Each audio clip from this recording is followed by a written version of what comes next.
Isang nakakabinging katahimikan ang bumabalot sa malaking mansyon at sa bawat araw na lumilipas, mas lalong nagiging pamilyar ito kay Don Rafael. 5 na taon, 5 taon na siyang nakakulong sa ginintuang hawla na ito, isang preso sa sarili niyang katawan at sa mga pader ng kanyang kapighatian. Sa balkonahe ng kanyang silid, nakatanaw si Rafa sa malawak na hardin. Dati buhay na buhay ito, puno ng makukulay na bulaklak at halakhak ng mga bisita. Ngayon, tanging mga damo at tuyong dahon na lang ang nakikita niya, sumasayaw sa ihip ng hangin na parang mga anino ng nakaraan. Parang siya, isang dating mayaman, makapangyarihang tao, ngayon ay isa na lamang anino ng kanyang dating sarili, nakaupo sa gulong, hindi makalakad, hindi makatayo. Ang aksidente, iyon ang bumura sa lahat. Isang pitik ng kapalaran na nagbasag sa kanyang mundo. Ang mas masakit pa roon ay ang pagtalikod ni Isabela, ang kanyang asawa. Pinili nitong sipsing-sipsipin ang kanyang pera habang siya'y naghihirap bago tuluyang umalis na tila hindi na siya kailanman naging bahagi ng buhay nito. Ang pagkabigo at galit ay bumubuo ng isang matigas na baluti sa kanyang puso, hindi na niya pinapayagan ang sinuman na makalapit. Narinig niya ang mahinang tunog ng kampana sa gate, sinundan ng yabag ni Aling Nina, ang kanyang matapat na kasambahay. Hindi siya interesado. Malamang isa lang sa mga mangangailangan na nakarinig ng tsismis tungkol sa kabutihan ng dating Rafael na matagal nang patay. Subalit may kakaiba sa mga tunog na naririnig niya. Isang maliit na tinig, mahina at gutom. Aling Nena, kaunting pagkain lang po, ang bulong ng isang bata. Medyo gutom lang po ang tiyan ko. Nagulat si Rafa, isang bata, sa pader ng kanyang mansyon na halos imposible nang lapitan. Napilitan si Aling Nena na buksan ang gate. Tumambad sa kanya ang isang batang babae, payat, marungis at halatang ilang araw nang walang kain. Ang kanyang malalaking mata ay puno ng pag-asa at takot. Lumingon si Aling Nena kay Rafa na tila nagtatanong kung ano ang gagawin. Tumango lang si Rafa, bahagyang na-curious. Bahala na. Umupo si Luningning sa kusina at halos malaglag ang panga ni Rafa nang makita niya kung gaano kabilis naubos ng bata ang isang buong plato ng kanin at ulam. Hindi ito kumain, nilamon nito. Ang bawat subo ay tila isang labanan para sa buhay. Ang kanyang puso, na matagal ng bato, ay kumirot ng bahagya. May kaunting awa na sumulpot na matagal na niyang hindi naramdaman. Pero pinigilan niya agad ang sarili. Hindi, ito ay kahinaan. Ang lahat ay manloloko at ang bata na ito ay malamang na ginagamit lang. Pero nang tumingin si Luningning sa kanya, ang mga mata nitong bilog at inosente ay walang halong panlilinlang. Tanging pasasalamat at isang uri ng kalungkutan na tila mas malalim pa sa kanyang edad. Nakaramdam siya ng kakaiba. Bakit ganito ang pakiramdam niya? Biglang may pumasok sa kusina, halos sumabog sa galit. Isang babae mas bata kay Aling Nena, maganda ngunit payat. Ang kanyang mga mata ay nagliliyab sa galit at pagkabahala. Luningning, ano ang sinasabi ko sa iyo? Bakit ka lumabas ng mag-isa? Sino sila? Ang sabi ng babae. Hinila ang bata palapit sa kanya. Inay, nagugutom po ako. Ang bait po ni Sir. Tiningnan ng babae si Rafa. Ang kanyang mga mata ay nagtagpo sa kanya. Walang takot, walang paghanga sa kayamanan niya, tanging galit, proteksyon, at isang matinding paghamon. Wala kaming kailangan sa inyo, matigas na sabi ng babae, habang niyakap ang kanyang anak. Hindi kami nanghihingi ng limos. Hinila niya si Luningning papalabas. Iniwan si Rafa na nakatanga. Ang kanyang mga mata ay nanatili sa pintuan na isinara ng malakas. Ang pakiramdam ng inis at pagtataka ay bumalot sa kanya. Hindi siya sanay na sinasalubong ng ganoong klasing pagtanggi. At sa unang pagkakataon sa mahabang panahon, hindi niya naiisip ang kanyang sariling kapighatian. Sa halip, ang nasa isip niya ay ang matinding galit sa mga mata ng babae at ang nagugutom na mukha ni Luningning. Sino sila? So, ang malalim na paghinga ni Ligaya ay hindi sapat para pakalmahin ang nagwawalang tibok ng kanyang puso. Habang hila niya si Luningning palayo sa mansyon, ang bawat hakbang ay puno ng takot. Takot na makita, takot na matuklasan. Ang matalim na tingin ng lalaking nakaupo sa gulong ay nananatili sa kanyang alaala. Isang tingin na puno ng paghahamak at pagdududa. Ngunit may kakaibang kapangyarihan din. Hindi siya pwedeng magtiwala. Kailanman. Inay, bakit po tayo umalis? Ang bait po ni Sir. Binigyan niya po ako ng pagkain. Sabi ni Luningning, ang boses ay puno ng pagtataka. Niyakap ni Ligaya ang kanyang anak ng mahigpit. Hindi tayo pwedeng magtiwala sa kahit sino, Ningning, lalo na sa mga mayayaman. Ang kabaitan nila ay may kapalit, at ang mga taong may lihim ay mas delikado. Ang lihim. Iyon ang bumubuhay at pumapatay sa kanya sa loob ng maraming taon. Ang gabi na iyon, ang huling gabi ng kanyang pagkabihag. Ang mga mura, ang mga suntok, ang mga sigaw, at ang pagbagsak ng katawan na iyon. Hindi niya ito intensyon. Depensa lang. Pero sino ang maniniwala sa isang mahirap na babae na may marahas na asawa? Wala. Kaya tumakas siya, dala ang kanyang sanggol na si Luningning upang magtago, upang kalimutan. Ngunit ang alaala ay tila isang anino na hindi kailanman bumitaw. Ang kanilang maliit na barong-barong sa tundo ay mainit at masikip. Ngunit ito ang kanilang kanlungan. Sa labas, ang ingay ng lungsod ay patuloy, parang isang malaking halimaw na handang lumamon. Kinabukasan, lalong lumala ang lagnat ni Luningning. Ang kanyang katawan ay mainit. Ang kanyang hininga ay mabigat. Nagulantang si Ligaya. Wala silang pera para sa gamot, wala silang pambayad sa doktor. Ang maliit na kita niya sa paglalabada ay sapat lang para sa pang-araw-araw na pagkain, kung minsan ay kulang pa. Inay, masakit po ang ulo ko. Bulong ni Luningning, halos hindi na makakilos. Napaupo si Ligaya sa tabi ng kanyang anak.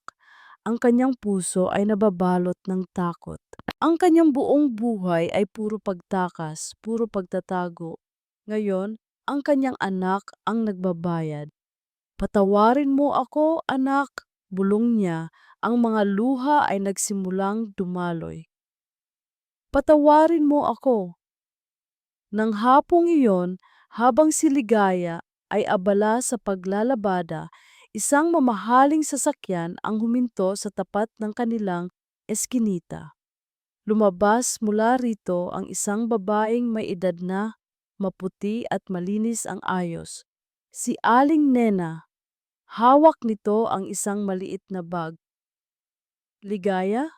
Tanong ni Aling Nena, ang boses ay malumanay. Nagulat si Ligaya. Paano siya nahanap ng mga ito? Ano po ang kailangan nyo? Tanong ni Ligaya. Matigas ang boses, handa nang ipagtanggol ang kanyang sarili at ang kanyang anak. Pinapapunta ako ni Don Rafael. Nabalitaan niyang may sakit ang iyong anak. Paliwanag ni Aling Nena. Narito ang kaunting tulong. at may alok siya sa iyo. Binuksan ni Aling Nena ang bag, nagpakita ng sapat na pera para sa ospital at gamot. Nilingon ni Ligaya ang kanyang anak na nakahiga pa rin sa banig, mahina. Gusto kanyang kunin bilang hardinera sa mansyon. Permanenteng trabaho. May tirahan ka at ng iyong anak. Sapat na sahod para sa inyong dalawa, patuloy ni Aling Nena. At ang iyong anak makakakain ng maayos at makakapag-aral. Kinagat ni Ligaya ang kanyang labi. Ang panukala ay tila isang bitag. Hindi niya kayang magtiwala sa mga taong may pera. Ang mga taong tulad ni Don Rafael ay sanay na nagtatapon ng pera para sa kanilang kasiyahan at maaaring may masamang intensyon. Ngunit ang pagtingin niya sa kanyang anak ay nagpabago ng lahat. Hindi niya pwedeng hayaan ang pride niya na pumatay sa kanyang anak. Walang pagpipilian. Kinabukasan, dala ang kanilang mumunting gamit. Si Ligaya at Luningning ay nagtungo sa mansyon. Ang malaking gate ay bumukas at ang nakakahiyang pakiramdam ng pagiging mahirap ay bumalot kay Ligaya. Nararamdaman niya ang matalim na tingin ng mga kasambahay habang naglalakad sila sa malawak na pasilyo. Pumasok sila sa silid na inilaan sa kanila, malinis at maayos, ngunit malayo sa pangunahing bahagi ng mansyon. Pagkatapos dumating ang tawag. Gusto kang makita ni Don Rafael, sabi ni Aling Nena. Sa kanyang silid, nakaupo si Don Rafael sa kanyang wheelchair, nakaharap sa bintana. Ang kanyang likod ay tila isang pader na hindi kayang abutin. Nandito na ako, senyor, sabi ni Ligaya. Ang boses ay malamig, walang emosyon. Lumingon si Rafa, ang kanyang mga mata ay matalim. Sinuri siya mula ulo hanggang paa. Salamat sa pagdating, sabi niya. Ang kanyang tinig ay may bahid ng pagmamataas. Huwag mong isipin na dahil binigyan kita ng trabaho ay may utang na loob ka na sa akin. Gawin mo lang ang trabaho mo. Hindi kita pinagkatiwalaan, pero kailangan ko ng hardinero. At ang anak mo, huwag mong hahayaang makagulo sa loob ng bahay. Malinaw ba? Ngumiti ng bahagya si Rafa, isang ngiti na hindi umabot sa kanyang mga mata. Ngayon, Ligaya Santos, ano ang masasabi mo? Napatigil si Ligaya. Ang kanyang galit ay unti-unting umusbong. Malinaw po, gagawa ako ng trabaho ko at hindi ko hahayaang saktan niyo ang anak ko. Ang kanyang mga mata ay nagtagpo sa kanya, walang takot. Tinitigan siya ni Rafa ng matagal, pagkatapos ay tumango. Mabuti. Lumabas si Ligaya sa silid, ang kanyang puso ay nababalot ng halo-halong emosyon. Galit, takot. Ngunit meron ding isang maliit na spark ng paghamon. Sa isang banda, alam niyang gumawa siya ng isang deal sa demonyo. Ngunit sa kabilang banda, napasok niya ang mundo nito. At sa loob ng mundo ng demonyo, minsan kailangan mong maging mas matigas pa sa kanya. Tumayo siya sa hardin, tiningnan ang mga tuyong halaman. Ang init ng araw ay hindi sing-init ng galit na nararamdaman niya. Hinawakan niya ang kanyang pala at nagsimulang maghukay. Ang bawat paghukay ay tila pagtatangka niyang ilibing ang kanyang takot, ang kanyang galit, at ang anino ng nakaraan na patuloy na sumusunod sa kanya. Pero habang naghuhukay, isang pangitain ang bumalik sa kanya. Ang mga mata ni Don Rafael may lungkot doon na tila kapareho ng kanyang sarili. Nilingon niya ang mansyon. Ang pakiramdam ay tila isang ibon na nahulog sa isang malaking, masalimuot na bitag. Ang mga araw ay dahan-dahang lumipas. Ngunit para kay Don Rafael, bawat segundo ay tila isang walang katapusang pagsubok. Ang mansyon na dating tahimik na sementeryo ng kanyang mga pangarap ay biglang nagkaroon ng ingay. Hindi ito ingay ng kagalakan, kundi ingay ng paggawa, ng mga bulong, at ng kakaibang presensya na dinala ni Ligaya Santos at ng kanyang anak. Mula sa kanyang bintana sa itaas, madalas niyang nakikita si Ligaya. Hindi ito katulad ng mga dating hardinero na halos hindi niya napapansin. Si Ligaya ay parang isang bagyo, tahimik ngunit may matinding enerhiya. Sa ilalim ng nagliliyab na araw, nagtatrabaho ito ng walang reklamo. Ang mga kamay ay puno ng putik, ngunit may kakaibang dignidad. Ang mga tuyong halaman ay unti-unting nabubuhay, ang mga damo ay nawawala, at ang dating walang kulay na hardin ay nagsisimulang magkaroon ng anyo. At si Luningning, ang bata ay parang isang maliit na paru-paro na lumilipad sa hardin. Ang kanyang halakhak ay tila musika na nagpapagaan ng mabigat na hangin sa mansyon. Pinagmamasdan ni Rafa ang bata habang naglalaro ito ng mga bulaklak, minsan ay nakikipag-usap sa mga paru-paro o kaya naman ay nagbabasa ng isang lumang aklat sa ilalim ng mangga. Naramdaman ni Rafa ang isang kakaibang kirot sa kanyang dibdib. Hindi ito lungkot, hindi rin galit, isang bagay na hindi niya maintindihan. Isang bagay na matagal nang nawala sa kanya. Subalit, ang kapayapaan na iyon ay madalas na napuputol ng kanilang mga digmaan. Gusto kong itanim mo ito sa gilid ng pool. Utos ni Rafa isang hapon, itinuro ang isang mamahaling halaman na dinala ni Aling Nena. Senyor, hindi po ito bagay doon. Kailangan nito ng mas maraming lilim at ang lupa sa gilid ng pool ay masyadong mabato, sagot ni Ligaya. Walang pag-aalinlangan.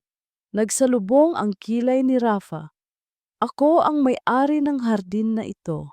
Alam ko kung ano ang mas makakabuti sa mga halaman ko. Alam ko po ang trabaho ko, senyor. Kung ipipilit niyo po iyan, mamamatay lang ang halaman. Matigas na sabi ni Ligaya. Ang kanyang mga mata ay nananatiling nakatuon sa halaman, hindi sa kanya. Napangiti ng mapakla si Rafa. Bihira siyang masagot ng ganoon. Gawin mo ang inuutos ko, Ligaya. Kung hindi, alam mo kung ano ang mangyayari. Bumuntong hininga si Ligaya, ngunit sumunod. Kinabukasan, nakita ni Rafa ang halaman, tila nalalanta na, napairap siya. May punto ka yata, hindi sumagot si Ligaya. Tiningnan lang niya si Rafa, isang tingin na tila nagsasabing, sabi ko na nga ba? Ang kanilang mga pagtatalo ay madalas na tungkol sa maliliit na bagay. Ngunit sa bawat sagutan, lalong nakikita ni Rafa ang kakaibang karakter ni Ligaya. Matigas, matapang, at tapat sa kanyang sarili. Hindi siya madaling masindak ng kanyang kayamanan o kapangyarihan. Isang hapon, habang si Luningning ay naglalaro malapit sa lumang fountain, bigla itong nadulas at natumba. Hindi kalayuan ang kanyang cellphone na nakalagay sa kanyang wheelchair ay biglang nahulog at nabasag. Ay! Sigaw ni Rafa. Nagmadaling lumapit si Ligaya, buhatin si Luningning. Okay ka lang, anak? Niyakap ni Luningning ang kanyang ina. Okay lang po, inay. Pagkatapos, napansin ni Ligaya ang basag na cellphone ni Rafa. Napalunok siya. Senyor, pasensya na po. Hindi po sinasadya ni Luningning. Wala, aksidente lang, sabi ni Rafa, ngunit may bahid ng pagkadismaya sa kanyang boses. Ang cellphone na iyon, sa cellphone na iyon ay regalo pa ng kanyang yumaong ina.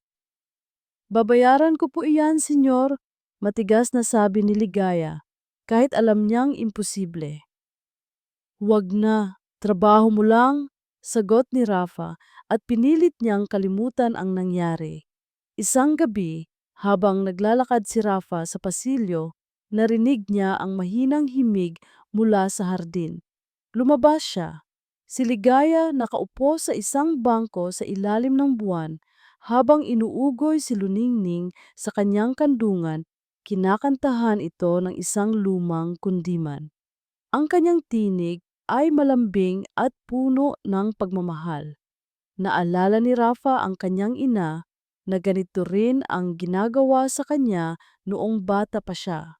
Isang matamis na kirot ang tumagos sa kanyang puso. Nang matapos ang kanta, nagtanong si Luningning, "Inay, bakit po tayo nagtatago?" Naputol ang hininga ni Rafa. Nagtago? Saan? Sa kanino? Nag-aalalang hinaplos ni Ligaya ang buhok ng kanyang anak. Basta, Ningning, kailangan lang natin maging maingat para sa kaligtasan natin. Pero inay, may nakita po akong lalaki sa labas kanina. Nakatingin po sa atin. Nanigas ang katawan ni Ligaya. Ano? Kailan? Kanina po, nasa likod ng malaking puno. Nakita ko po siya. Ang dilim po ng mukha niya. Naramdaman ni Rafa ang pag-igting sa pagitan ng mag-ina. Mayroong isang malalim na takot na bumabalot kay Ligya at ang kanyang anak ay nakakakita ng mga bagay na hindi niya maintindihan. Nais niyang magtanong, ngunit hindi niya magawa. Sino ang lalaking iyon? Ano ang ibig sabihin ng nagtatago? Habang papalayo si Ligaya at Luningning, iniwan si Rafa na balisa. Ang tahimik na gabi ay nababalot ng mga tanong na hindi niya masagot. At ang kanyang puso na akala niya'y bato na ay unti-unting lumambot sa presensya ng dalawang estranghero. Ang bawat hibla ng silk na sumasakop sa katawan ni Isabela del Fierro ay tila nagpapahiwatig ng kanyang pagiging primera. Sa kabila ng pagiging ex-wife ni Don Rafael Buenaventura, nananatili siyang reyna ng sarili niyang mundo. Isang mundo ng salapi, kapangyarihan, at walang katapusang pagnanasa. Ngunit ang perpektong maskara ng kanyang buhay ay unti-unting nababasag sa pagkakaroon ng isang simpleng hardinera at ng kanyang anak sa mansyon ni Rafa. Nababaliw na ba si Rafa? Bulong niya sa sarili habang nakatitig sa mga larawan na ipinadala ng kanyang tauhan. Nakita niya si Ligaya, nakangiti habang nagdidilig ng mga bulaklak at si Luningning nakayakap sa lumang libro. Ang imahe ay nakakadiri, isang pulubi na nagtatangka kumuha ng kung ano ang sa kanya. Hindi ko hahayaang mangyari iyan, mariing sabi ni Bella.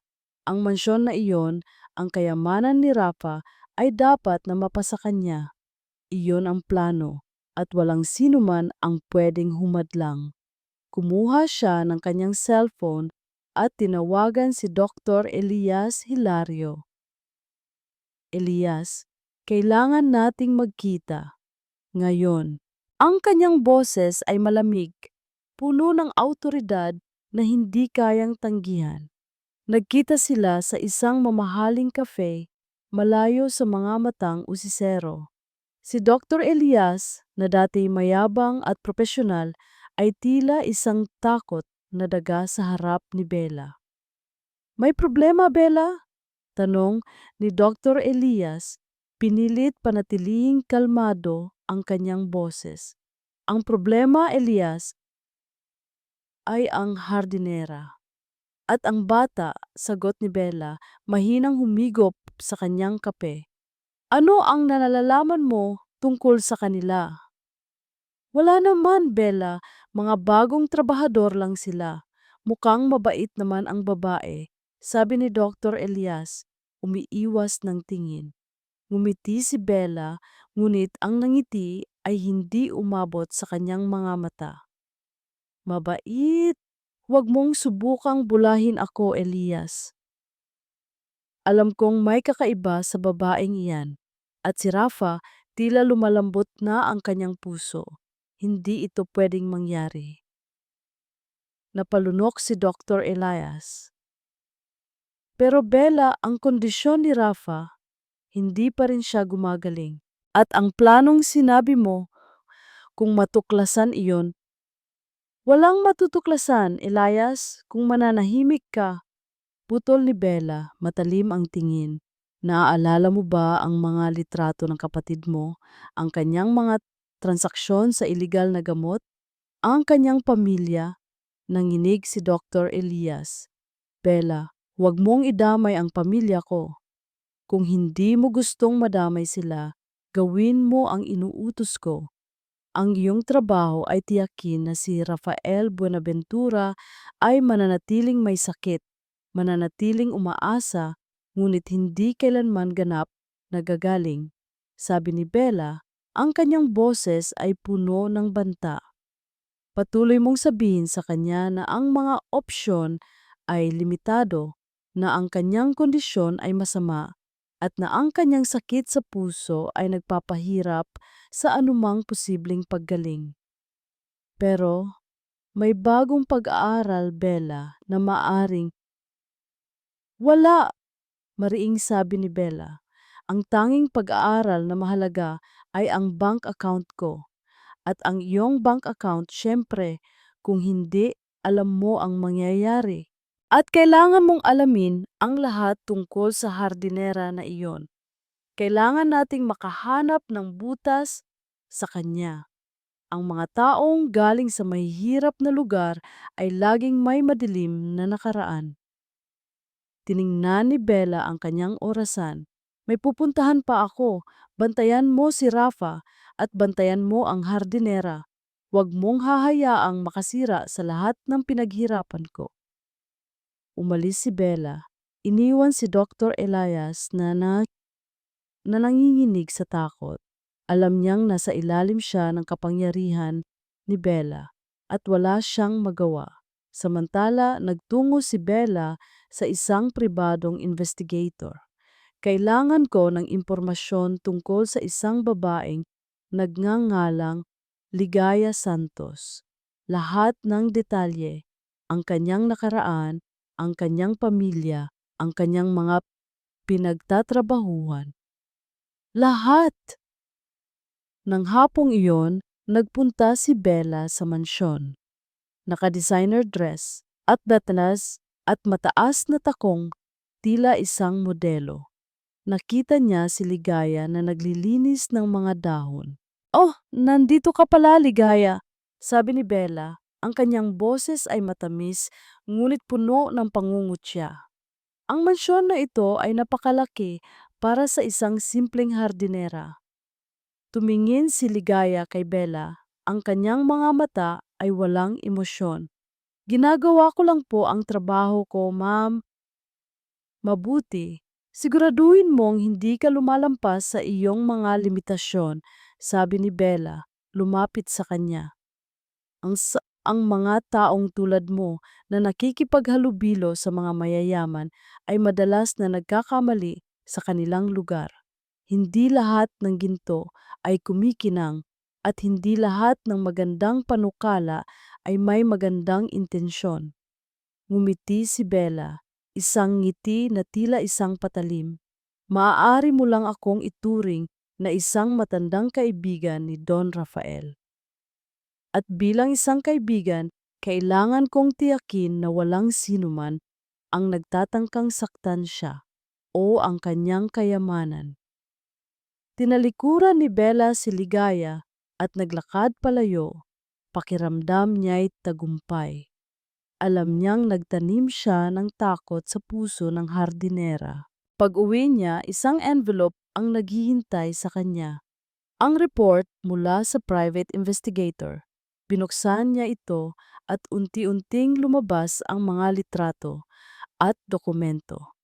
Ang isang litrato ay nagpakita ng isang lumang pahayagan na may headline tungkol sa isang kasong pagpatay sa isang lalaki sa Tondo at ang pangalan ng suspek, Ligaya Santos. Isang ngiti ang gumuhit sa labi ni Bella. "Ah, haha," bulong niya. "Alam ko na." Ang mga araw ay nagiging linggo at ang presensya ni Ligaya at Luningning sa mansyon ay unti-unting naging bahagi ng buhay ni Rafa. Ang dati malalim na katahimikan ay napuno ng mahinang tinig ng tawanan, ng kaluskos ng mga dahon na nililinis, ang at ng amoy ng sariwang lupa na binubungkal. Para kay Rafa, ito ay isang kakaibang pagbabago. Hindi niya inakala na may makakabasag sa kanyang baluti ng kapaitan. Isang hapon habang si Luningning ay masayang naglalaro sa hardin malapit sa kanyang wheelchair, naglakas loob si Rafa na magtanong. Luningning, anong ginagawa mo? Tanong ni Rafa, ang boses ay mas malumanay kaysa dati. Naglalaro po ako ng mga paru-paro, sir. Ang ganda po nila. Sagot ng bata, ang mga mata ay kumikinang sa tuwa. Sana po makalakad po kayo para makahabol po tayo sa kanila. Natahimik si Rafa. Ang simpleng pangarap ng bata ay tila isang matalim na kutsilyo na tumusok sa kanyang puso. Gusto ko rin iyon, Luningning. Pero kahit po hindi kayo makalakad, sir, mabait pa rin po kayo. Sabi ni Luningning, lumapit sa kanya at hinawakan ang kanyang kamay. Ang maliit na kamay ng bata ay tila nagdala ng init sa kanyang balat. Nang hapong iyon, habang nagpapahinga si Ligaya mula sa pagtatanim, naupo si Rafa sa tabi niya, sa ilalim ng mangga. Ang hangin ay sariwa at ang sikat ng araw ay hindi na gaanong mainit. Salamat, Ligaya, sabi ni Rafa. Ang mga mata ay nakatuon sa malayo. Nagulat si Ligaya, bihira siyang magpasalamat at madalas ay puno ng pangungutya ang kanyang boses. Para saan po, senyor?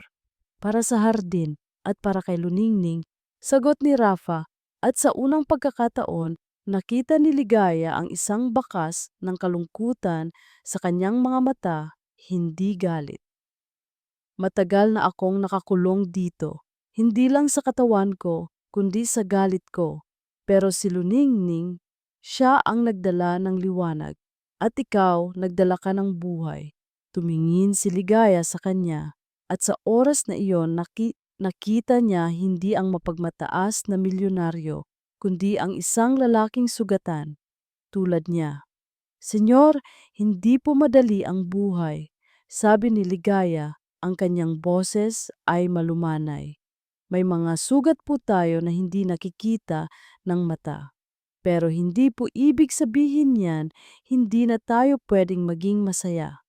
Natahimik sila sandali. Ang tunog lamang ng hangin at ng mga ibon ang maririnig. Ang aksidente ko, Ligaya, hindi lang ito pisikal. Sabi ni Rafa, ibinaba ang kanyang tingin. May kinalaman ito sa aking asawa, si Bella. Marahil ay narinig mo na ang mga balita. Tumango si Ligaya. Narinig ko po. Sinira niya ang lahat. Hindi lang ang aking katawan, kundi ang aking tiwala sa mga tao. Kaya siguro ako naging ganito. Patuloy ni Rafa, ang boses ay puno ng kapaitan. At ang mga doktor, sinasabi nilang halos wala ng pag-asa. Nilingon ni Ligaya si Rafa, nakita niya ang kanyang kamay na mahina na nakapatong sa gulong ng kanyang wheelchair. Doon niya nakita ang isang maliit na peklat, isang markang tila kasing lalim ng kanyang sariling mga sugat. May mga sugat po tayo na hindi gumagaling agad, senyor. Kailangan lang po ng pasensya at pagmamahal, sabi ni Ligaya, at bahagya niyang hinawakan ang kamay ni Rafa, isang sandali lang, pagkatapos ay agad niyang binawi. Naramdaman ni Rafa ang init ng kanyang pagdampi, isang kakaibang init na umabot sa kanyang puso. Isang gabi, naisipan ni Rafa na mag-imbita kina Ligaya at Luningning para maghapunan sa kanyang dining area. Ito ang unang pagkakataon sa mahabang panahon na may kasama siyang kumain, bukod kay Aling Nena. Ang hapagkainan na dating napakalaki at nakakapanlumo ay biglang nagkaroon ng buhay. Ang mga tawanan ni Luningning, Ang mga simpleng kwento ni Ligaya tungkol sa kanilang buhay sa probinsya, ang mga reaksyon ni Aling Nena, lahat ay nagdala ng kulay sa kanyang madilim na mundo. "Masarap po ang pagkain, sir," sabi ni Luningning. Ang bibig ay puno, napangiti si Rafa, isang tunay na ngiti na umabot sa kanyang mga mata. "Salamat, Luningning. Masaya akong nakikita kayong kumakain ng maayos." Habang nagliligpit si Ligaya ng mga plato, napansin niya ang isang lumang litrato sa mesa. Isang masayang pamilya, isang batang Rafa ang kanyang ina at ama. Ang ina niya ang mama ni Rafa ay nakangiti. At sa kanyang leeg, may suot siyang isang medalyon. "Ang mama niyo po ba ito, senyor?" tanong ni Ligaya. "Oo, ang aking ina," sagot ni Rafa. May bahid ng kalungkutan sa kanyang boses. Namayapa na siya matagal na. "Siya ang pinakamabuting tao sa buhay ko." "Ang ganda niya po," sabi ni Ligaya, ngunit napansin niya ang isang peklat sa braso ni Rafa na hindi niya dati napansin. Isang peklat na tila kapareho ng hugis ng sa kanya. Nagulat siya. "Ligaya?" tanong ni Rafa. "Wala po, senyor." Mabilis na sagot ni Ligaya, itinago ang kanyang kamay, ang kanyang puso ay biglang bumilis. Hindi niya ito napansin noon. Kung titingnan ng mabuti, hindi lang sa kanya ang peklat na iyon. Nang gabing iyon, habang nagpapahinga na ang lahat, nakatulala si Rafa sa kisame. Ang mga salita ni Dr. Elias ay bumabalik sa kanya. "Ang iyong kondisyon ay masama, Rafa. Limitado ang mga opsyon, ngunit ang presensya ni Ligaya at Luningning ay nagdala ng isang bagong pag-asa. Mayroon pang ibang paraan, mayroon pang ibang doktor. Hindi niya pwedeng sumuko, hindi na ngayon." Nilingon niya ang kanyang basag na cellphone sa gilid ng kanyang kama. Ang aksidente sa hardin ay nagdulot ng pagkasira ng kanyang cellphone. Kailangan niyang maghanap ng bago. At kailangan niya ng bagong pag-asa. "Kailangan kong gawin ito," bulong ni Rafa sa sarili. Ang kanyang puso ay nababalot ng isang hindi pamilyar na determinasyon. Ni- Hindi para sa akin lang, kundi para sa kanila. Ang unti-unting pagluluwag ng puso ni Don Rafael ay isang bagay na parehong nagpapasaya at nagpapabahala kay Ligaya. Sa isang banda, masarap makita ang ngiti sa mukha ng bata at ang pagiging mas malumanay ng dating matigas na amo. Ngunit sa kabilang banda, ang bawat pagbabago ay nagdadala ng takot. Paano kung gumaling siya? Paano kung hindi na nila siya kailangan? Ang kanilang tahanan sa mansyon na unti-unting nagiging tunay na tahanan ay maaaring mawala sa isang iglap. Isang umaga, habang nag-aayos ng mga kama si Ligaya sa silid ni Rafa, narinig niya ang tawag nito sa telepono. "Gusto kong kumuha ng second opinion. Mayroon bang ibang espesyalista sa spinal cord injury na makikita ko?" Tanong ni Rafa sa kabilang linya. "At gusto ko ring ipatingin sa ibang cardiologist ang aking kondisyon sa puso." Nanigas si Ligaya, ang paghahanap ni Rafa ng paggaling ay tila isang malaking pader na haharapin niya. Hindi niya maiwasang isipin ang sarili niyang takot. Kapag siya'y gumaling, babalik siya sa kanyang dating buhay. At sila? Sila ay mananatiling mga anino mula sa nakaraan. Nang hapong iyon, habang si Ligaya ay abala sa hardin, dumating si Bella. Nakasuot ito ng mamahaling damit, ang kanyang mukha ay puno ng pagmamataas. Ngunit sa pagkakataong ito, may kasama itong grupo ng mga babae na tila mga kaibigan nito. "Oh, narito ka pala, Ligaya," sabi ni Bella, malakas ang boses na parang gusto niyang marinig ng lahat. Alam kong abala ka sa paglilinis ng dumi, pero huwag mong kalilimutan kung saan ka nagmula. Ang mga kasamahan ni Bella ay nagtawanan ng mahina.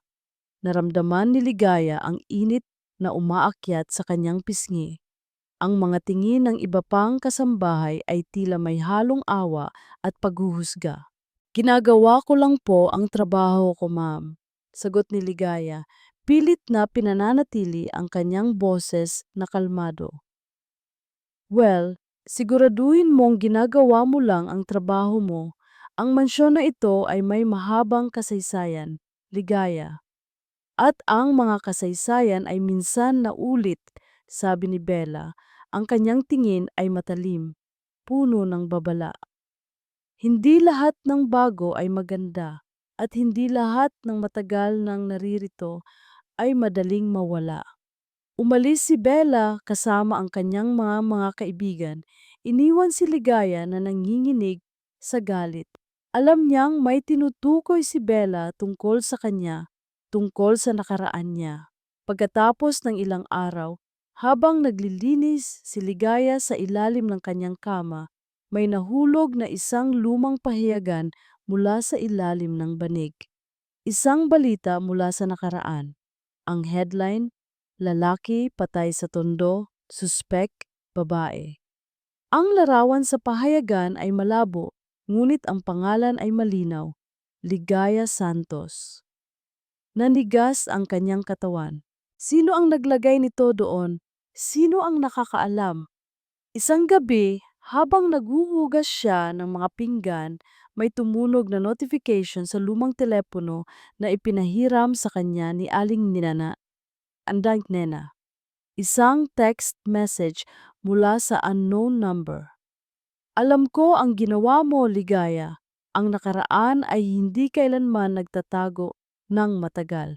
May nagbabantay sa iyo. Nanginig ang mga kamay ni Ligaya. Ang takot na matagal na niyang inilibing ay unti-unting bumabalik. Ito na ba ang katapusan ng lahat? Ang kanyang pagtakas, ang kanyang kapayapaan? Sa takot na iyon may bahagi ng kanyang sarili ang gustong lumayas, tumakbo, dalhin si Luningning sa malayong lugar kung saan walang makakahanap sa kanila. Hindi niya kayang ilagay sa panganib ang kanyang anak. Nang gabing iyon, habang nagbabasa ng libro si Rafa sa library, lumapit si Ligaya. Ang kanyang mga kakamay ay pawis, ang kanyang puso ay malakas na tumibok. Senyor, tawag ni Ligaya, ang boses ay mahina. Ligaya, may problema ba? Tanong ni Rafa, nakita niya ang pag-aalala sa mukha ng babae. Pinilit ni Ligaya na magsalita, ngunit ang mga salita ay tila nabara sa kanyang lalamunan. Gusto niyang sabihin ang lahat, ang tungkol sa pahayagan, ang text message, ang tungkol sa kanyang nakaraan. Gusto niyang humingi ng tulong o humingi ng paumanhin. Ngunit ang kanyang pride, ang kanyang takot ay mas malakas. Wala po, senyor, sagot ni Ligaya, ang kanyang tingin ay nakatuon sa sahig. Gusto ko lang po sanang sabihin, kailangan ko po sigurong bumisita sa aking kamag-anak sa probinsya. Saglit lang po. Napakunot ang noo ni Rafa. Bakit? May problema ba? Wala po, namimiss ko lang po sila. Sagot ni Ligaya, pilit na ngumiti. Kung ganoon, mag-ingat ka at huwag mong kalilimutan may trabaho ka rito.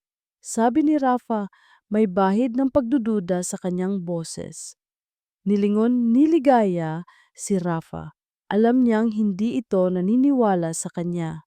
At sa loob-loob niya, pakiramdam niya'y nawawala na siya sa sarili. Nang papalabas na siya ng library, sinilip niya ang bintana. Sa dilim, sa likod ng malaking puno ng akasya, may nakita siyang anino. Isang lalaki, nakatayo roon, tila nagbabantay.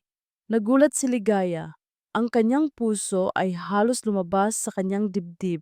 Hindi ito imahinasyon, hindi ito bangungot. Ang nakaraan niya ay muling bumabalik. At ang lalaking iyon, ang kanyang dating asawa, ang multo na akala niya'y matagal nang patay, ay tila nagbabalik upang tapusin ang kanyang buhay.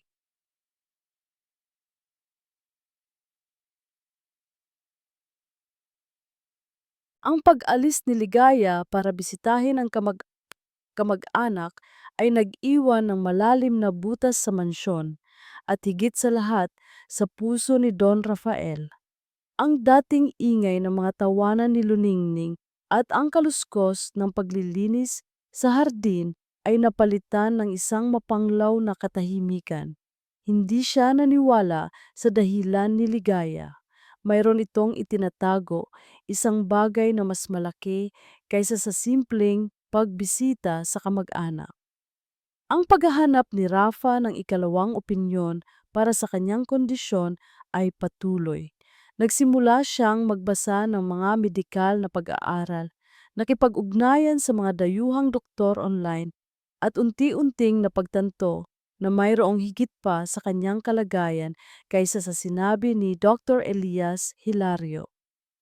Ang bawat impormasyon ay tila nagbubukas ng isang pinto sa isang silid na matagal nang sarado. Isang araw ipinatawag ni Rafa si Dr. Elias sa mansyon. Ang kanyang boses ay kalmado ngunit may bahid ng pagbabanta. Dr. Elias, nakakita ako ng ilang bagong pag-aaral tungkol sa spinal cord injury. Panimula ni Rafa, nakatitig sa doktor. At meron din akong narinig tungkol sa mga bagong pamamaraan sa cardiomyopathy. Bakit hindi mo ito nabanggit sa akin? Nanginginig si Dr. Elias. Rafa, Don Rafael, ang mga pag-aaral na iyan ay nasa experimental stage pa lamang. At ang iyong kondisyon sa puso, ito ang naglilimita sa mga opsyon. Delikado ang anumang operasyon. Delikado? Ngumiti si Rafa, ngunit ang kanyang mga mata ay nanatiling matalim. O kaya, hindi mo lang talaga gustong gumaling ako? Namutla si Dr. Elias. Ano ang ibig mong sabihin, Rafa? Ang ibig kong sabihin, Elias, may nakita akong lumang medical report na may petsa bago ang aking aksidente. Mayroong nakasaad doon tungkol sa isang pamamaraan na maaring magpabuti ng aking kondisyon. Ngunit ang report na ito ay nawala sa aking records. At ang pangalan mo ang nasa dulo ng bawat report na hindi na-access? Sabi ni Rafa, ipinakita ay kita ang kopya ng dokumento. Nanginginig ang mga kamay ni Dr. Elias. Ang kanyang muka ay puno ng takot. Rafa, hindi ganoon ang nangyari. May nag-utos sa akin. Sino, Elias? Tanong ni Rafa, matigas ang boses. Sino ang nag-utos sa iyo na ilihim ang aking paggaling? Sino ang nagbayad sa iyo para panatilihin akong lumpo at walang pag-asa? Napaiyak si Dr. Elias. Bumagsak sa kanyang upuan. Si Bella, Rafa! Si Bella! Pinagbantaan niya ang pamilya ko.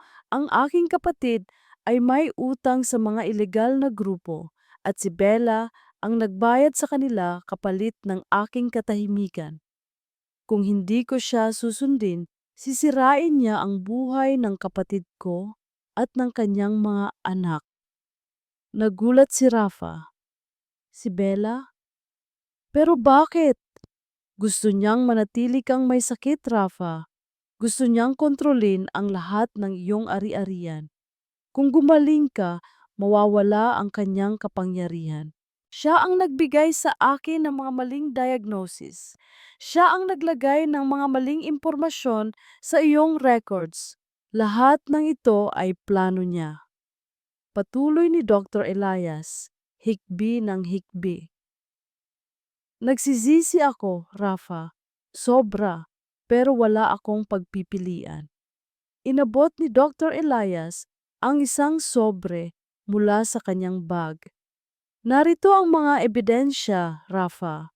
Mga kopya ng orihinal na medical reports, mga bank records ng mga transaksyon ni Bella sa aking kapatid at ang mga lihim na recording ng aming mga pag-uusap. Sana mapatawad mo ako. Kinuha ni Rafa ang sobre, ang kanyang mga kamay ay nanginginig sa galit at pagkabigla. Ang babaeng minahal niya ang kanyang asawa ay siya palang nagplano ng lahat ng kanyang kapighatian. Isang malaking dagok ang tumama sa kanya. Hindi lang ang kanyang katawan ang nilumpo, kundi pati na rin ang kanyang tiwala. Dinala niya ang mga dokumento sa kanyang silid at binasa ng paulit-ulit. Ang bawat salita ay tila isang matalim na kutsilyo na humihiwa sa kanyang puso. Nang gabing iyon, tinawagan ni Rafa si Bella. Ang kanyang boses ay kalmado, ngunit puno ng matinding galit. Bella, may kailangan tayong pag-usapan, sabi ni Rafa. Oh, Rafa, mahal ko. Ano iyon? Malambing na sabi ni Bella. Namimiss mo na ba ako? Hindi, Bella. Namimiss ko ang katotohanan. At nakita ko na ang katotohanan, sagot ni Rafa, ang kanyang boses ay bahagyang tumaas. Alam ko ang lahat ng ginawa mo, ang tungkol sa aking kalusugan, ang tungkol sa mga dokumento, ang lahat. Natahimik si Bella sa kabilang linya. Pagkatapos, tumawa siya ng malakas, isang tawa na walang kaluluwa. Hola, Rafa. Sa wakas, nalaman mo na. Pero huli na ang lahat. Wala kang magagawa. Sa hukuman, sino ang maniniwala sa isang doktor na sangkot sa ilegal na transaksyon? At sa isang lalaking tulad mo na halos hindi na makakilos? Makikita mo, Bella, magbabayad ka sa lahat ng ginawa mo, mariing sabi ni Rafa. Tingnan natin, mahal ko, sagot ni Bella at ibinaba ang telepono. Pagkatapos ng tawag, pakiramdam ni Rafa ay tila gumaan ang kanyang loob. Ngayon, alam na niya ang katotohanan. Ngayon, may laban na siya. Hindi na siya isang preso sa kanyang sariling sakit. Dinala ni Rafa ang kanyang wheelchair sa bintana, tiningnan ang hardin na inayos ni Ligaya. Ang mga bulaklak ay namumulaklak, ang mga dahon ay sariwa. Siya ay mayroong dahilan upang lumaban, hindi lamang para sa kanyang sarili, kundi para sa mga taong nagdala ng liwanag sa kanyang buhay. Kinuha niya ang kanyang telepono at tinawagan ang kanyang abogado. Kailangan nating mag-file ng kaso ngayon at kailangan kong makahanap ng pinakamahusay na espesyalista sa spinal cord, anuman ang halaga. Pagkatapos, tumawag siya kay Aling Nena. Aling Nena, kausapin mo si Ligaya. Sabihin mong huwag siyang mag-alala. Hindi siya aalis dito. At sabihin mo sa kanya na maglalakad ako muli para sa kanya at para kay Luningning. Ang balita mula kay Aling Nena na mananatili sila sa mansyon at si Don Rafael ay determinado ng lumaban ay tila isang malaking bato na bumagsak sa balikat ni Ligaya. Sa isang banda, nakahinga siya ng maluwag, hindi sila aalis. Ngunit sa kabilang banda, ang pagdedesisyon ni Rafa na lumaban ay nangangahulugan ng mas malaking panganib.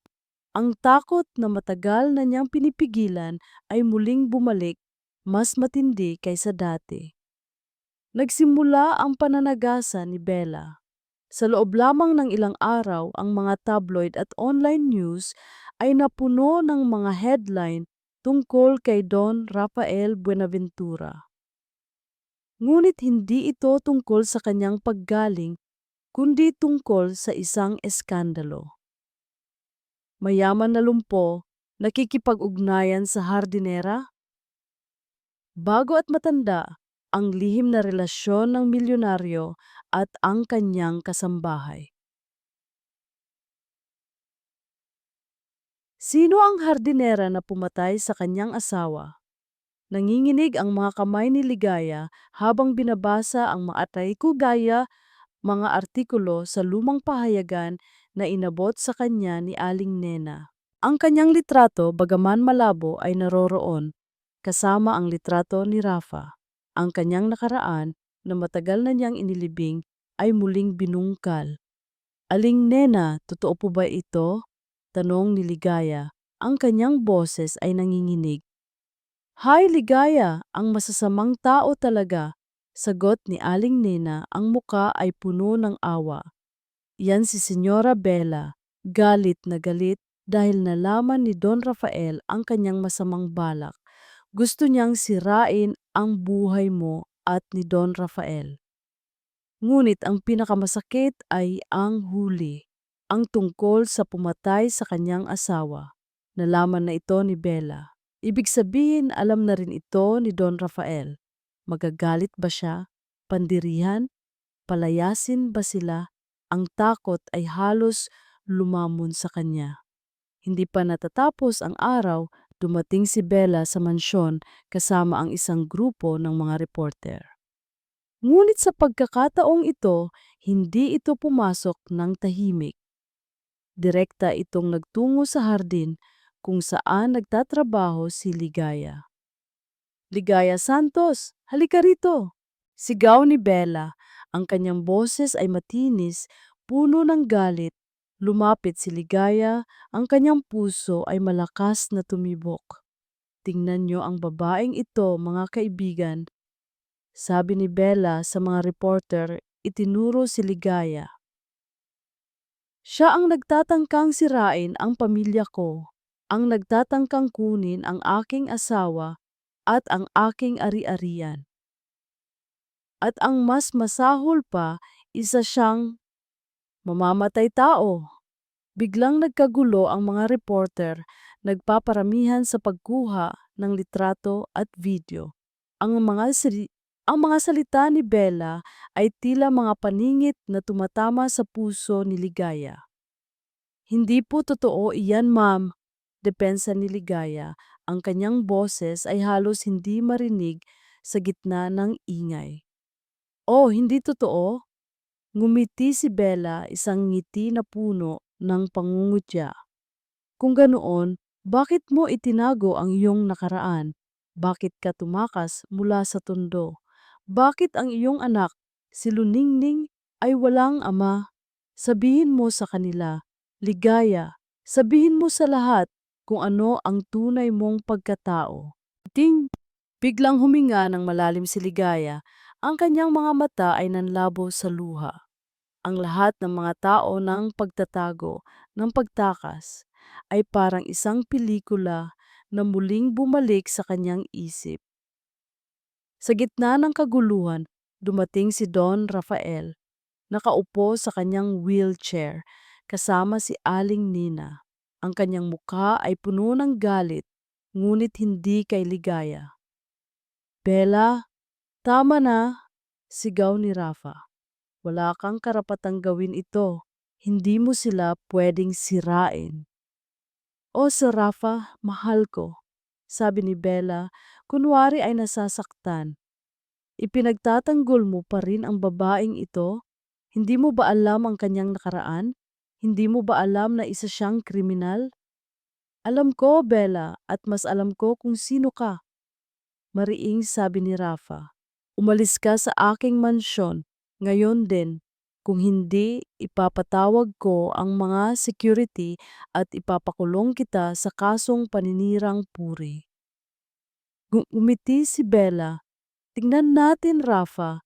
Hindi pa tapos ang laban na ito. At umalis siya kasama ang mga reporter, iniwan si Ligaya na nanginginig sa takot at kahihiyan.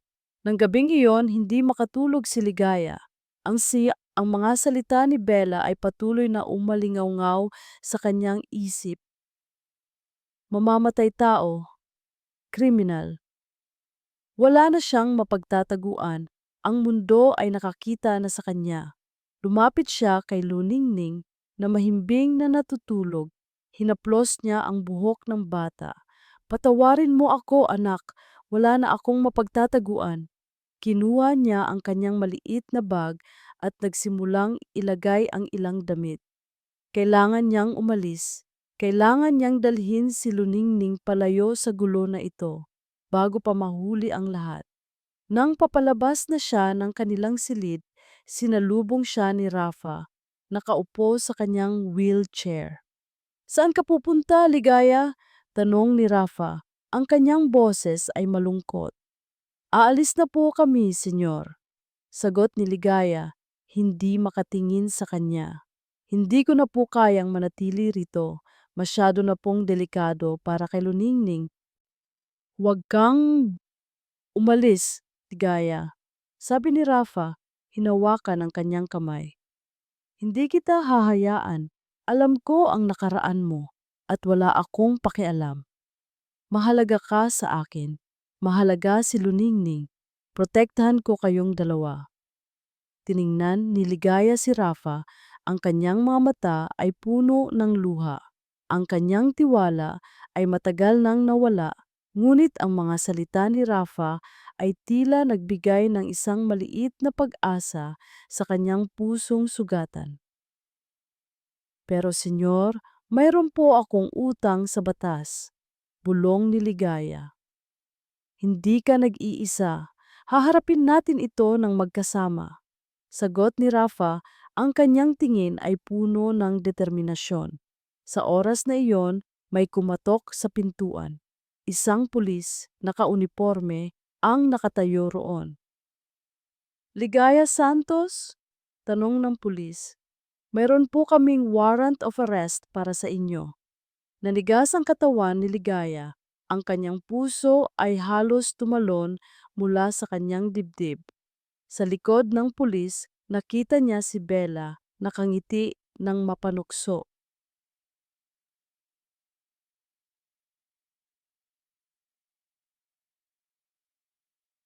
Ang pagdating ng pulis ay parang isang kidlat na tumama sa mansyon.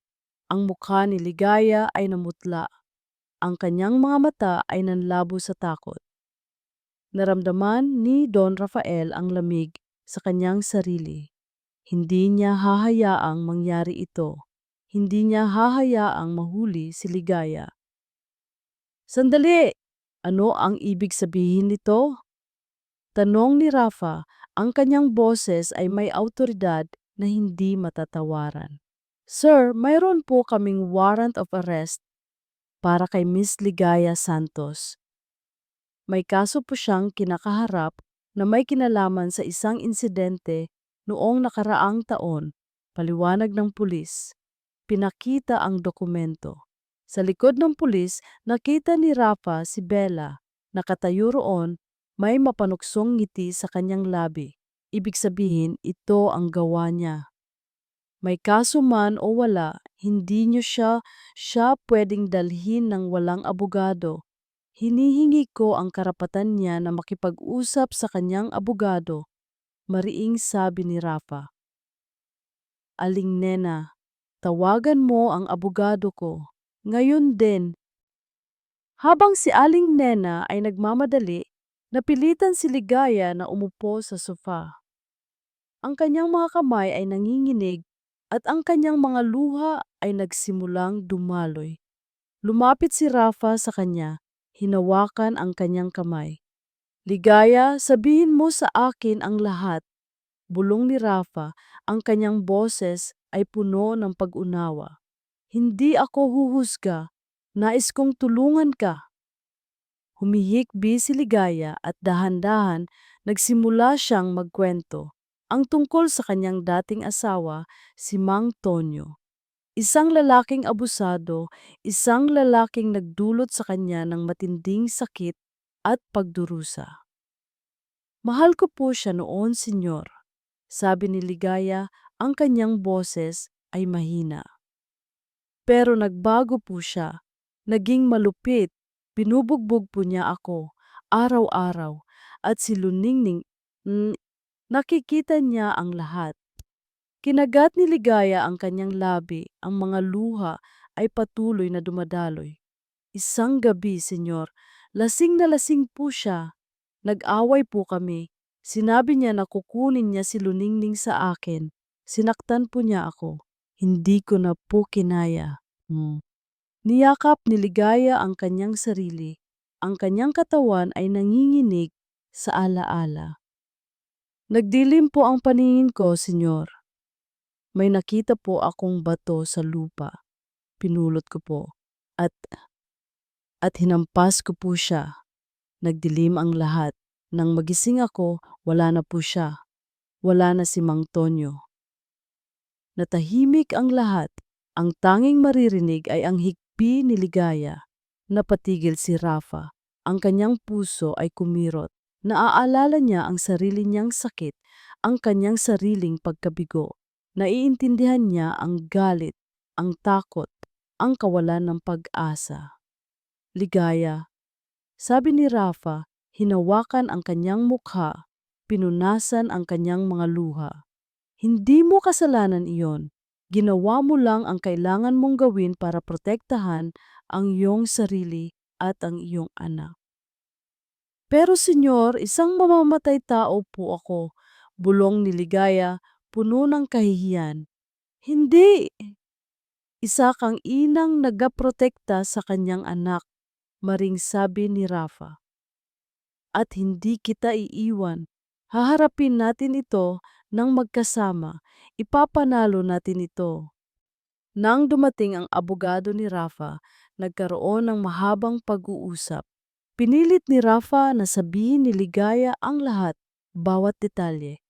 Habang kinakausap ng abogado si Ligaya, lumabas si Rafa sa hardin, kung saan nagtatago si Luningning, takot na takot sa nangyayari. Ningning, okay lang ang inay mo, sabi ni Rafa, hinawakan ang maliit na kamay ng bata. Puprotektahan ko kayo. Pero takot po ako, sir, bulong ni Luningning. Wala kang dapat ikatakot, anak, sagot ni Rafa, niyakap ang bata. Ang pag-ibig ay mas malakas kaysa sa takot. At marami tayong pag-ibig. Pagkatapos ng ilang oras, lumabas ang abogado, ang kanyang mukha ay puno ng pag-iisip. Don Rafael, mayroon tayong problema, sabi ng abogado. Ang testimonya ni Ligaya ay malakas. Ngunit ang kasong ito ay sensitibo. Ang mga ebidensya ay limitado at walang bangkay. Iyan ang pinakamalaking problema. Walang bangkay? Tanong ni Rafa, nagulat. Opo, ang pulis ay walang nakitang bangkay sa lugar ng insidente. Ito ang dahilan kung bakit hindi ito ganap na natukoy na murder case. Missing person case lang po, paliwanag ng abogado. Kaya lang, binuhay ulit ni Mrs. Del Fierro ang kaso. Napatigil si Rafa, walang bangkay. Ibig sabihin, buhay pa si Mang Tonyo? Kailangan nating hanapin ang bangkay o patunayan na buhay pa siya. Sabi ni Rafa, ang kanyang boses ay puno ng determinasyon. Anuman ang halaga, gusto kong malaya si Ligaya, gusto kong maging ligtas sila. Tumingin si Rafa kay Ligaya na nakatitig sa kanya. Sa kanyang mga mata, nakita niya ang isang bagong pag-asa. Ligaya, manatili ka rito. Kasama namin. Haharapin natin ito. Sabi ni Rafa, hinawakan ang kanyang kamay. Hindi ka na mag-iisa. Pangako. Ang pangako ni Don Rafael na hindi siya nag-iisa at poprotektahan niya sila ay tila isang tanglaw sa gitna ng kanyang kadiliman.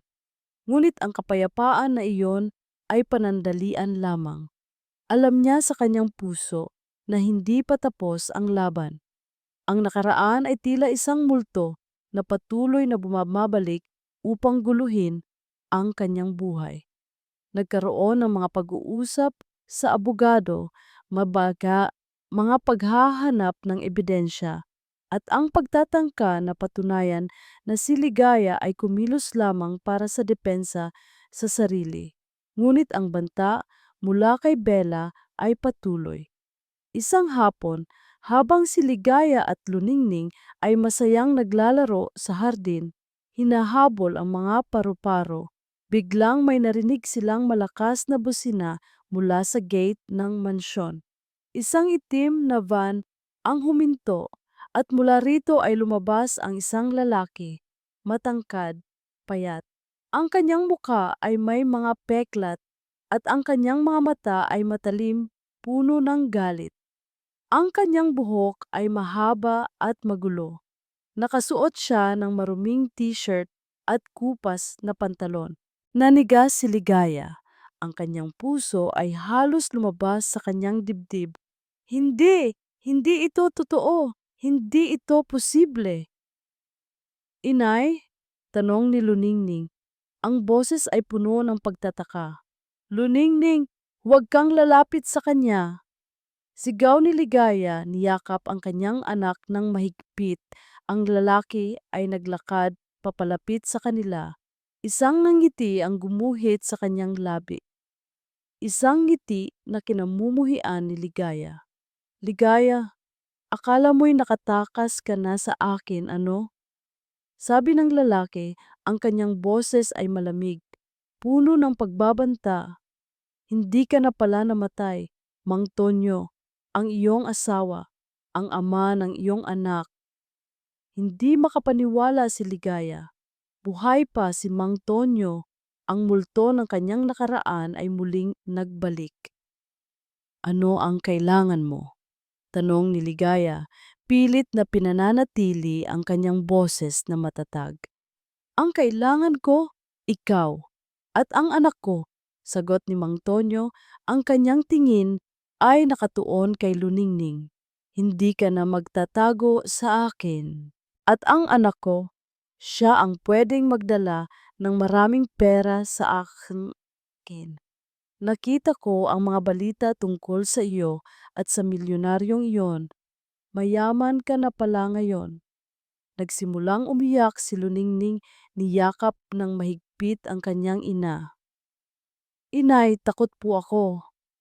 Biglang dumating si Don Rafael, nakaupo sa kanyang wheelchair kasama si Aling Nena. Ang kanyang muka ay puno ng galit at pagkabigla. Ano ang ginagawa mo rito? Tanong ni Rafa. Ang kanyang boses ay matigas.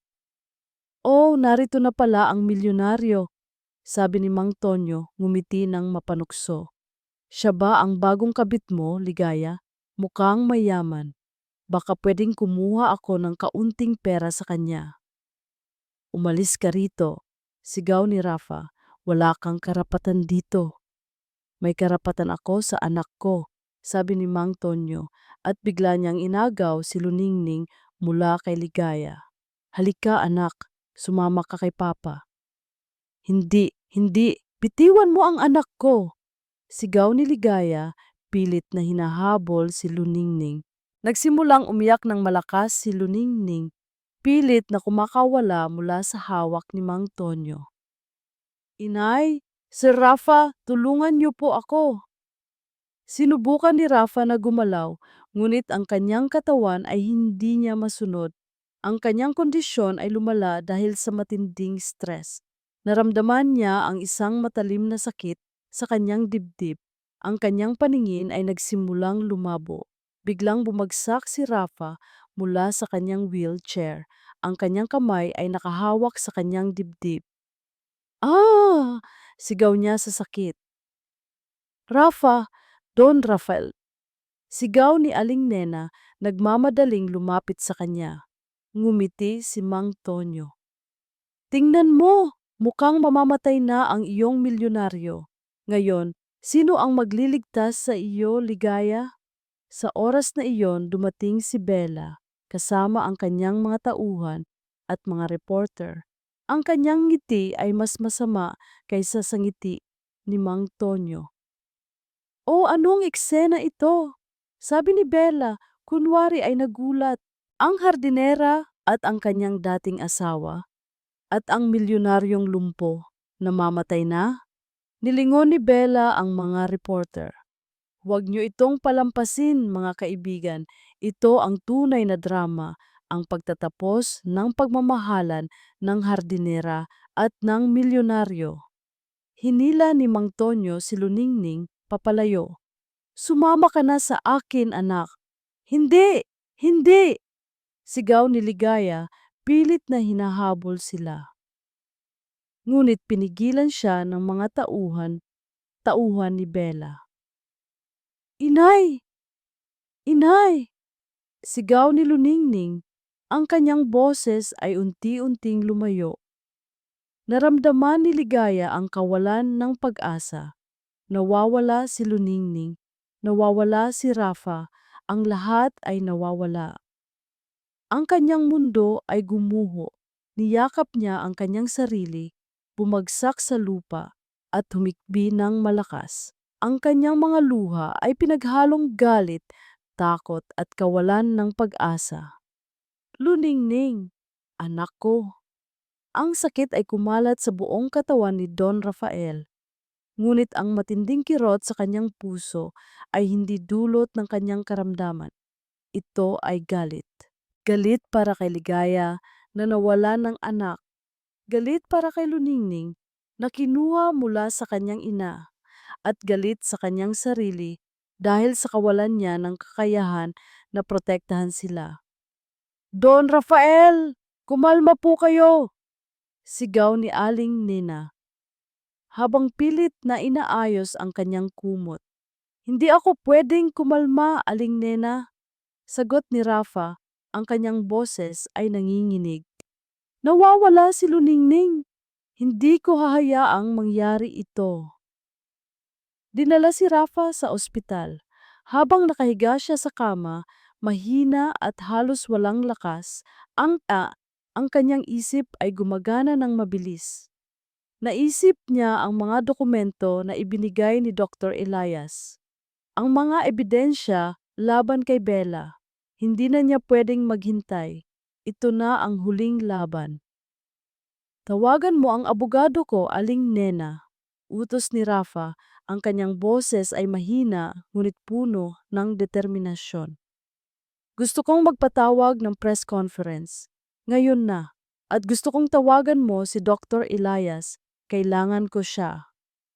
Sa kabila ng kanyang kondisyon, lumabas si Rafa sa ospital. Sa tulong ni Aling Nena at ng kanyang mga loyal na tauhan, dumating siya sa isang press conference.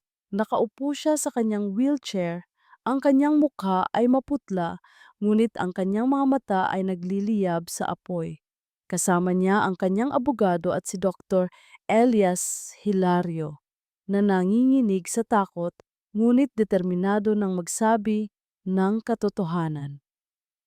Magandang araw po sa inyong lahat. Panimula ni Rafa, ang kanyang boses ay malakas na tila kinuha niya ang lahat ng kanyang lakas.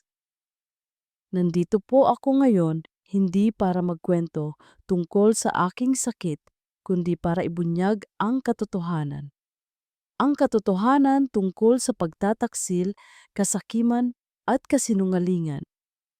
Nagsimulang magsalita si Rafa, isiniwalat ang lahat ng ginawa ni Bella, ang pagtatago ng kanyang posibleng lunas, ang pananabutahe sa kanyang kalusugan, at ang paggamit ng pera upang sirain ang mga buhay ng inosenteng tao, kasama na si Ligaya.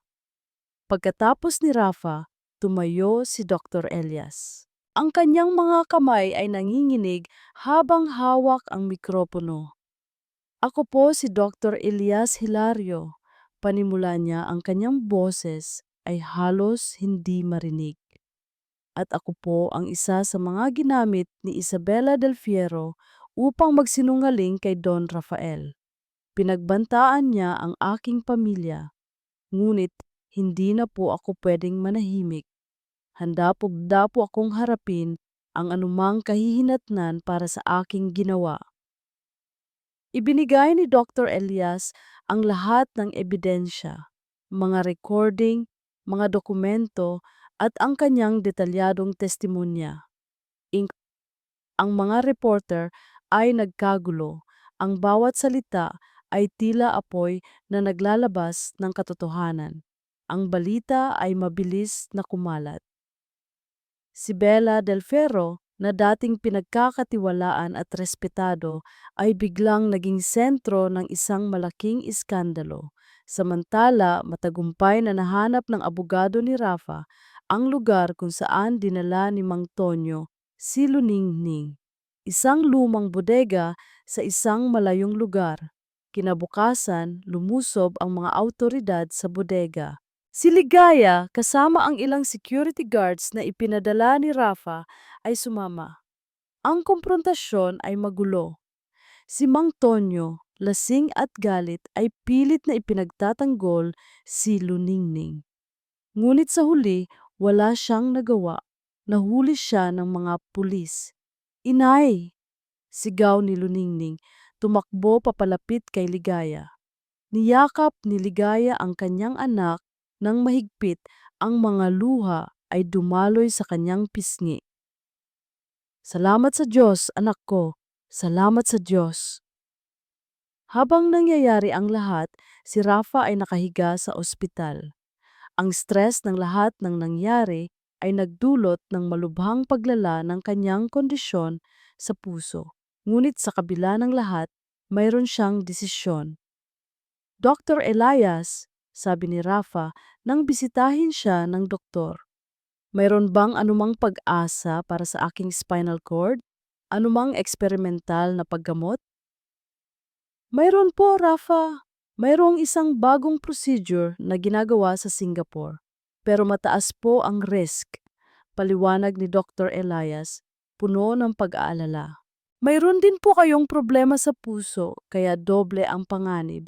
Gawin mo." Mariing sabi ni Rafa, "Ayaw kong manatili sa ganitong kalagayan. Gusto kong lumakad. Gusto kong tumayo para sa kanila." Naging emosyonal si Dr. Elias. "Rafa, hindi ito madali.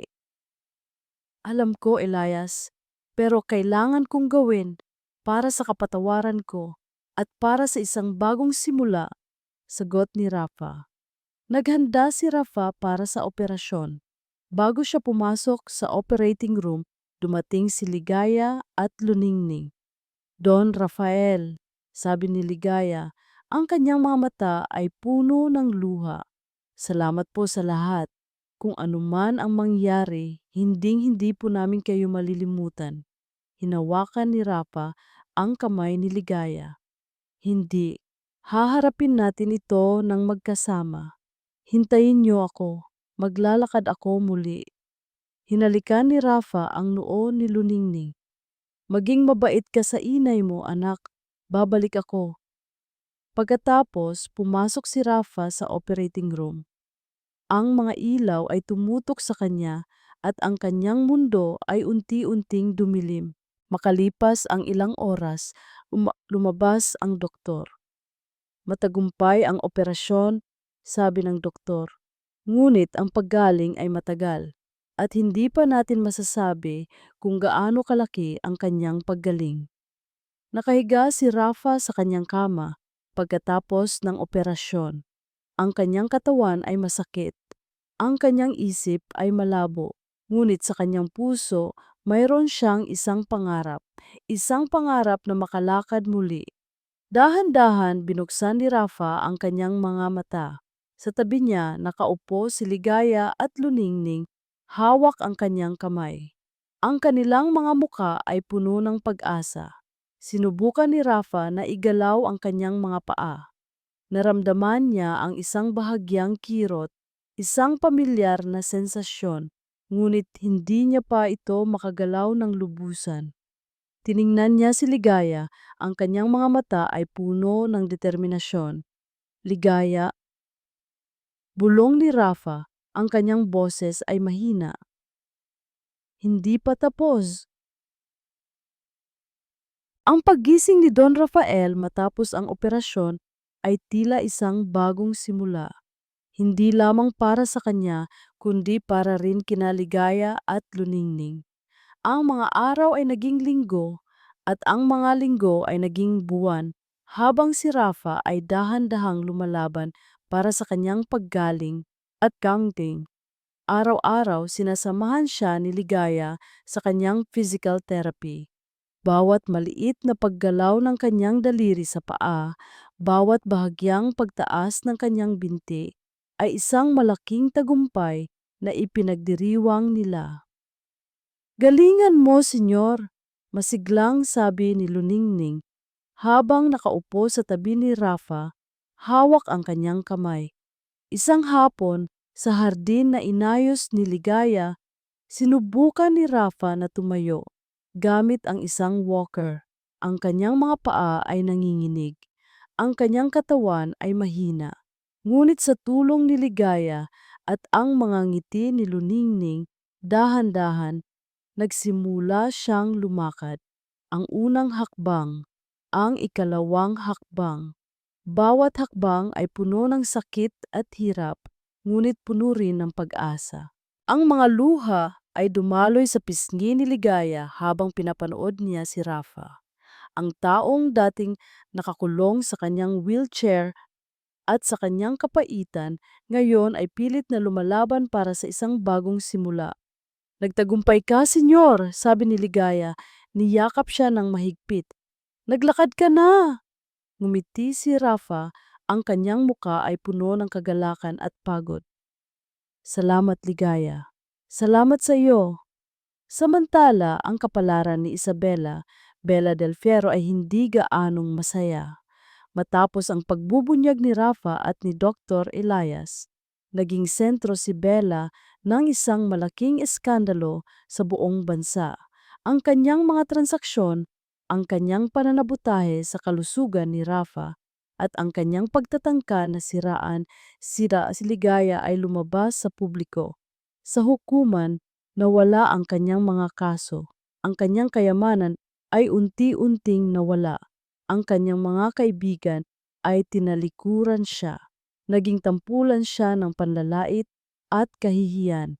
Ang dating reyna ng Maynila ay naging isang babaeng kinasusuklaman. Si Mang Tonyo naman, matapos arestuhin, ay nilitis at napatunayang nagkasala sa iba't ibang kaso, kabilang ang pangingikil at pagkidnap. Naparusahan siya ng mahabang panahon sa bilangguan. Sa wakas, malaya na si Ligaya mula sa takot at anino ng kanyang nakaraan. Ang kaso ni Ligaya tungkol sa pagpatay ay tuluyan ng naibasura dahil sa testimonya ni Rafa at ni Dr. Elias at sa paglitaw ni Mang Tonyo na buhay. Napatunayan na kumilos lamang si Ligaya para sa depensa sa sarili, at ang kaso ay naging isang simpleng kaso ng assault na napawalang sala. Ngunit ang paggaling sa emosyon ay hindi madali. Bagamat malaya na, si Ligaya ay patuloy na binabagabag ng mga alaala ng kanyang nakaraan. Ang trauma, ang takot, ang sakit. Kailangan niya ng oras upang gumaling. Isang araw habang si Ligaya ay nagpapahinga sa hardin, lumapit si Rafa, nakaupo sa tabi niya. Ang kanyang mga paa ay mas malakas na ngayon. "Ligaya, okay ka lang ba?" tanong ni Rafa. "Okay lang po, Senyor," sagot ni Ligaya, pilit na tinangumiti. "Hindi ka okay, Ligaya?" Mariing sabi ni Rafa, hinawakan ang kanyang kamay. "Alam kong masakit ang lahat ng nangyari, pero hindi ka na nag-iisa. Nandito kami, ang pamilya mo." Tiningnan ni Ligaya si Rafa. Ang kanyang mga mata ay puno ng luha. "Salamat po, Senyor. Salamat sa lahat." "Hindi, Senyor," sabi ni Rafa ngumiti. "Rafa, tawagin mo akong Rafa." Nang gabing iyon, habang nag-aayos ng mga lumang libro si Rafa, may nahulog na isang lumang sulat mula sa isang aklat. Ito ay isang sulat mula sa kanyang yumaong ina. "Mahal kong Rafa, kung nababasa mo ito, siguro'y malaki ka na. Gusto kong malaman mo na ang buhay ay puno ng pagsubok. Ngunit huwag mong kalilimutan, ang tunay na lakas ay hindi nasa katawan, kundi nasa puso. Ang pagmamahal, ang kapatawaran, at ang pag-asa. Ito ang tunay na yaman." mahal na mahal ka ni Mama. Napaluha si Rafa, Rafa habang binabasa ang sulat. Ang mga salita ng kanyang ina ay tila nagbigay sa kanya ng kapayapaan. Ngayon, naiintindihan na niya ang lahat. Ang paggaling niya ay hindi lang tungkol sa kanyang mga paa, kundi tungkol sa kanyang puso. Nilingon niya si Ligaya at Luningning na masayang nagbabasa sa sala. Ang mga ito ang kanyang tunay na yaman, ang kanyang tunay na pamilya.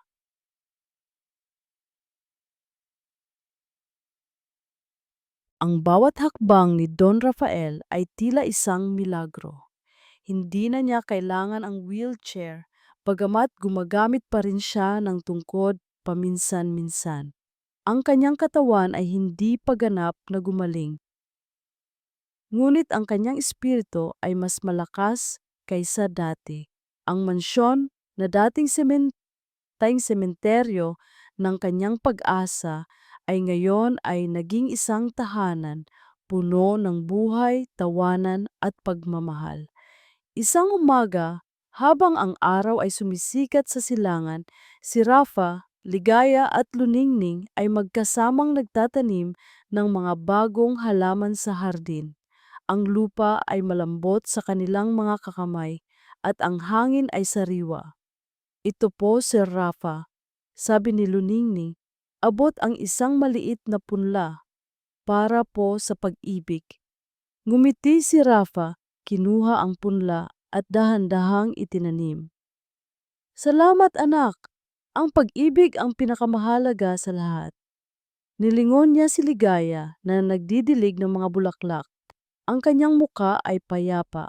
Ang kanyang mga mata ay kumikinang sa sikat ng araw. Ang mga sugat ng nakaraan ay hindi pa ganap na nawawala.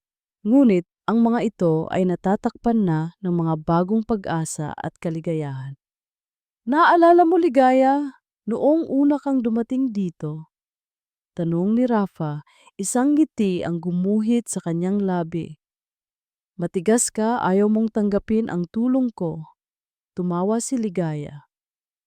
At kayo naman po, senyor, masyadong mapagmataas. Akala nyo, alam nyo na ang lahat. Ngayon, wala na akong alam maliban sa mahalaga kayo sa akin, sabi ni Rafa. Hinawakan ang kamay ni Ligaya.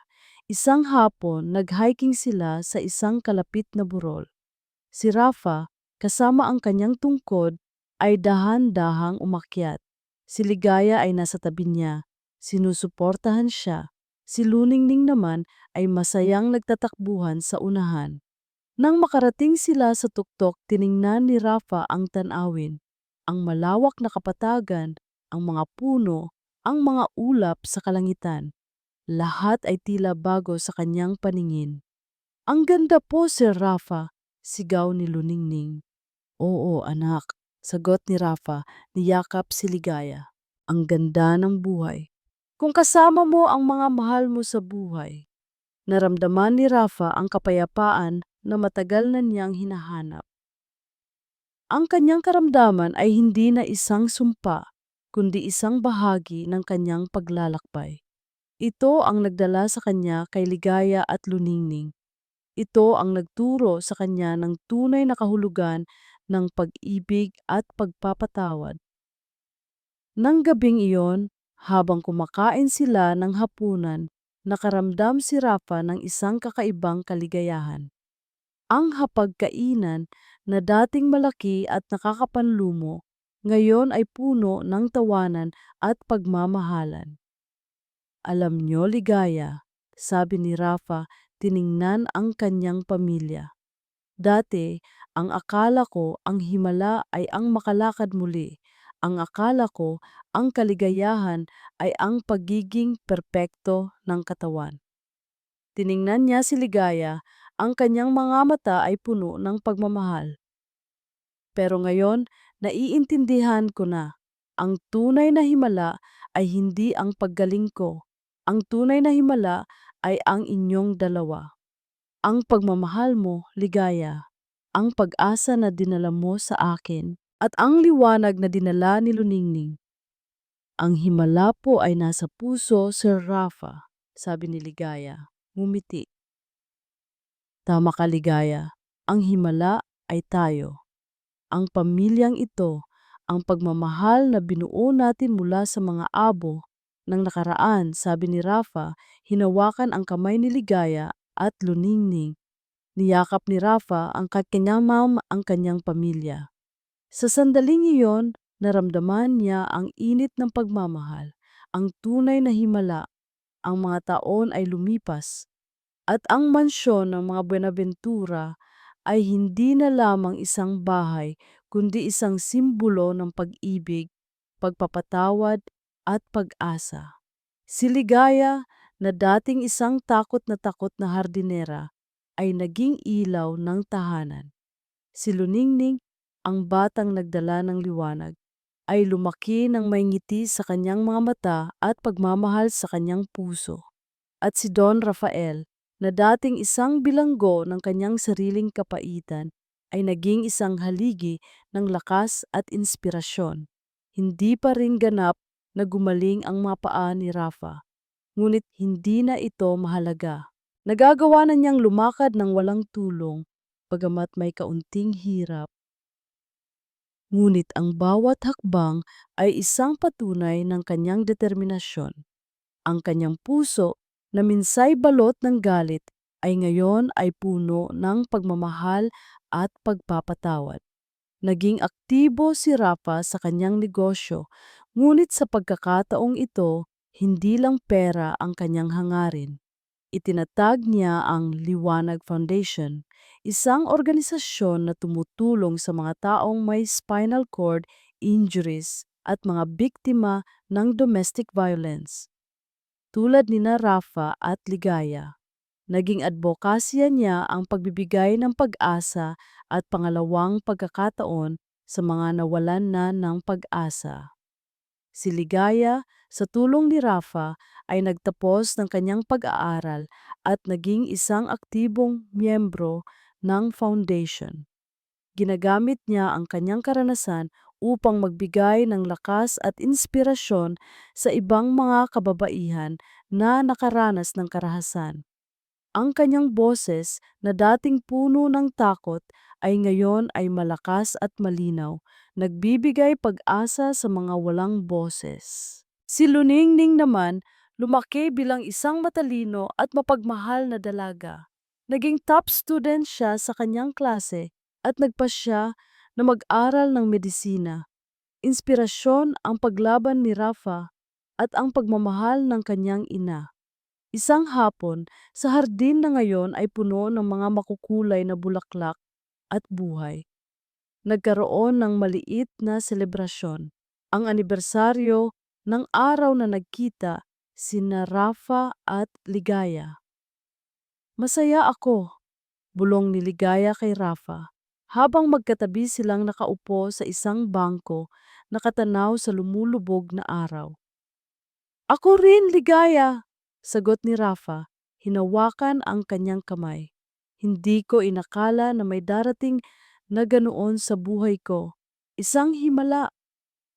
Tunay na himala, sabi ni Ligaya, ngumiti. Pero hindi po ito himala na bumaba mula sa langit. Ito po ay himala na binuo natin mula sa pagmamahal, pagpapatawad at pag-asa. Lumapit si Luningning sa kanila. Hawak ang isang sariwang bulaklak. Para po sa inyo, inay. At sa inyo, Sir Rafa. Niyakap nila si Luningning ng mahigpit. Ang kanilang mga puso ay puno ng pasasalamat. Ang araw ay tuluyang lumubog at ang kalangitan ay nagkulay kahel at pula. Ang silhouette ng mansyon, na dating simbolo ng kalungkutan, ay ngayon ay nagbigay ng isang mainit at nakakaaliw na liwanag. Ito ay hindi lamang isang bahay, kundi isang patunay na ang pag-ibig ay kayang lumampas sa lahat ng pagsubok, lumalaban sa lahat ng balakid, at nagbibigay ng pag-asa kahit sa pinakamadilim na panahon. Ang kwento ni na Rafael at Ligaya ay isang pamana. Isang pamana ng pag-ibig na nagpapatunay na ang tunay na himala ay hindi ang mga bagay na nakikita natin, kundi ang mga bagay na nararamdaman natin sa ating puso. Ang kakayahang magmahal, magpatawad, at lumaban para sa mga taong mahalaga sa atin.